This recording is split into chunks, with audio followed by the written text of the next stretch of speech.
Hello and welcome back to the Sheva Secrets, Na or Nach series. In today's video, we are going to learn rule number 6.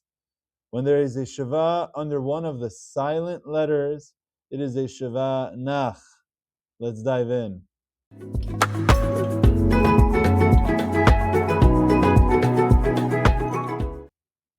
Before we dive into the details of this rule, we first have to identify what are the silent letters. These 4 letters that are on the screen, that's an Aleph, a He, a Chet, and an Ayin. There's going to be an important rule about when there's a Sheva underneath them. But first I want to just speak about these letters so that we become a little bit more comfortable with them. The letter Aleph is really a completely silent letter. It takes on whatever sound the vowel has. It would be wrong to say an Aleph is A, because that's really an Aleph with a kamatz under it. Or it would be wrong to say an Aleph is because that's a Aleph with a tzere under it. The Aleph has no sound of its own. It's a silent letter that takes on the sound of the vowel. The He is not silent. There is a sound to it, like what you would say in the letter in English. You would say the letter H, the sound. So it's not silent in that it has no sound, but for the purposes of this video and for this rule, it's going to be considered one of these silent letters. Similarly, the letter Het. I want to point out that maybe not everyone can pronounce this letter Het. I just want to explain. There's a letter He, which is like an H.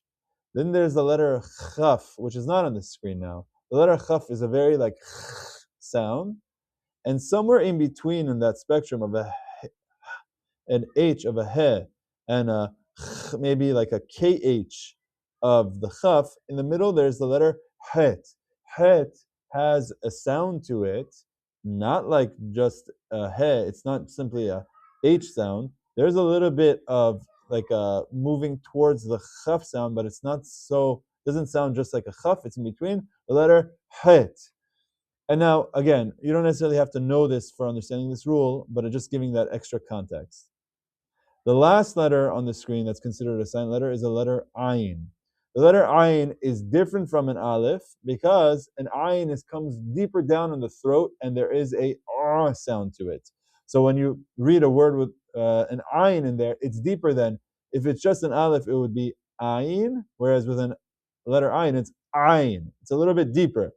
But for the purposes of this rule, they're going to be all grouped together.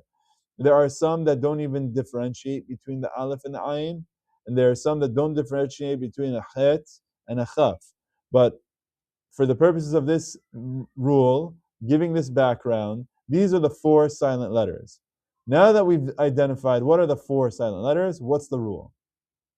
Rule number 6 tells us that if a Sheva is under one of the silent letters as previously defined, it is silent. It is a Sheva Nach. The letter itself is silent, so the Sheva underneath it is also silent. There's cannot be a Sheva Na and moving that letter if it's silent. As I already explained, they're not all really silent, but this is the way we think about it. These letters are silent letters, and if they're silent letters, the Sheva underneath them will also be silent because there's no letter for it to move and be a Sheva Na. So let's look at some examples. Or let's first see how to identify it. You could see this word on the screen.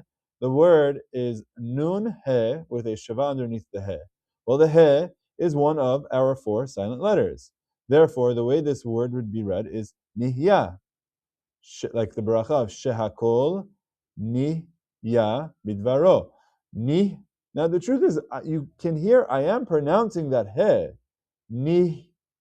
Nihya, but I'm not reading this as Niheya, right? If this were to be a Sheva Na, it would be Niheya, but it's not. It's a Sheva Nach because it's one of the 4 silent letters, and this word is read as Shehakol Nihya Bidvaro. Nihya.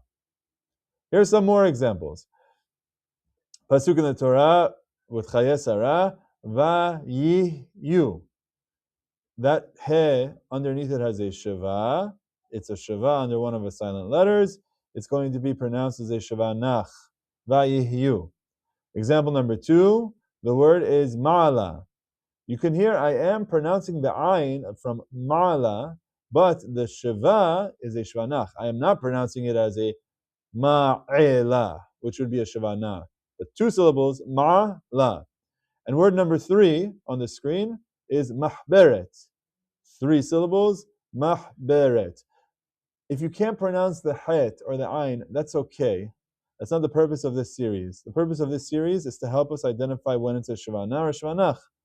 And this, in example number 3, is mahberet. It's a Sheva Nach because it's under one of the silent letters. So now it's your turn to try. Pause the video and try with keeping in mind that this rule, that if a Sheva is under one of the silent letters, it is a Sheva Nach. Hopefully you had a chance to try that for yourself.